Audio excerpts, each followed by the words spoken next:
Chim chimney, chim chimney, chim chim chiree. A sweep is as lucky can be. Chim chimney, chim chimney, chim chim chiroo. Good luck will rub off when he shakes hands with you. Or blow me a kiss, and that's lucky too. Hello everyone, and welcome to the latest installment of Storytime with Mr. Walker. And today we're reading one of my favorites, Mary Poppins. And this is an adaptation from Walt Disney's motion picture. And so here we are, Mary Poppins. Adapted by Annie North Bedford and based on Walt Disney's motion picture. Illustrated by Al White. It was morning on Cherry Tree Lane. Admiral Boone had shot off his morning cannon to give the day a proper start. Miss Lark, in the biggest house on the lane, had sent her dog Andrew out for his morning stroll. But in the nursery at number 17 Cherry Tree Lane, Jane and Michael Banks were still in bed.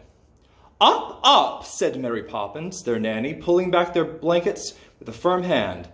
"We'll have no lounging about on this supercalifragilisticexpialidocious day." "Supercalo what, Mary Poppins?" asked Michael. "Close your mouth, Michael. We are not a codfish. Supercalifragilisticexpialidocious, of course. If you can think of a word that just what you want to try to say, try saying supercalifragilisticexpialidocious, and it is just describes today." That got Jane and Michael up and dressed and breakfast in record time. "Out to the park we go," said Mary Poppins, hurrying them into their hats and coats. "Spit Spot, this way." "Supercalifragilisticexpialidocious," sang Jane and Michael as they marched along the lane. They almost bumped into Mary Poppins when she stopped to speak to Andrew, Miss Lark's little dog. "Yip, yap, yip," said Andrew. "Slower, please," said Mary Poppins. "I can't understand a word you say." "Yip, yap, yip," said Andrew. "Slower." "Again," said Mary Poppins. "Yip, yap," said Andrew. "Yes, of course," said Mary Poppins. "I'll go straight away. Thank you very much." "Yap," said Andrew. Then, taking Jane and Michael by the hand, Mary Poppins started off down the way Andrew had come. "What did he say?" asked Jane. "He said, 'You're welcome,'" said Mary Poppins. "But what else did he say?" Jane insisted. "I don't think that he said anything at all," said Michael crossly. "And I thought we were going for a walk in the park." "There's been a change of plans," said Mary Poppins. "Come along, please. Don't straggle." She led them at a brisk pace down a narrow, twisting streets they had never seen before. Then she stopped at the door of a small house. Rap, rap, went the parrot's head handle on Mary Poppins' umbrella. The door was opened by Mary's friend Bert. "How is he?" Mary Poppins asked. Bert shook his head. "Never seen anything like him this. And that's the truth." Mary Poppins led Jane and Michael inside the house. They found themselves in a large, cheerful room. In the center stood a table set for tea. "Oh, bless my soul," gurgled a voice rich with chuckles. "Is that Mary Poppins? I'm delighted to see you, my dear." Jane and Michael looked about. They could not see anyone else in the room. "Uncle Albert, you promised not to go floating around again," she said, and she seemed to be speaking to the ceiling.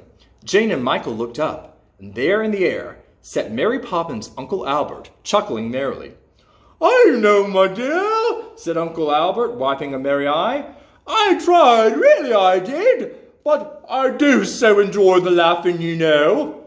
And here the chuckles burbled up and bobbed against the ceiling.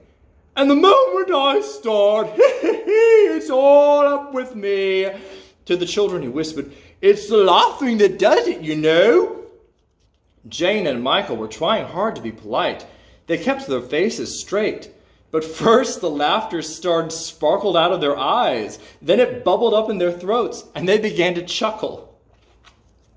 By this time, Bert was rolling about, shaking with laughter. As they watched, he rose into the air and soon was bobbing about side with Uncle Albert. Michael's chuckle grew to a laugh. So did Jane's. Soon they were simply filled with laughter. It bubbled out, and they felt lighter and lighter until their feet left the floor and they floated up to the ceiling. "How nice," said Uncle Albert. "I was hoping you'd turn up. Now, do make yourselves comfortable, my dears." "I must say you're a sight, the lot of you," said Mary Poppins, her arms folded in a way that Jane and Michael knew she disapproved.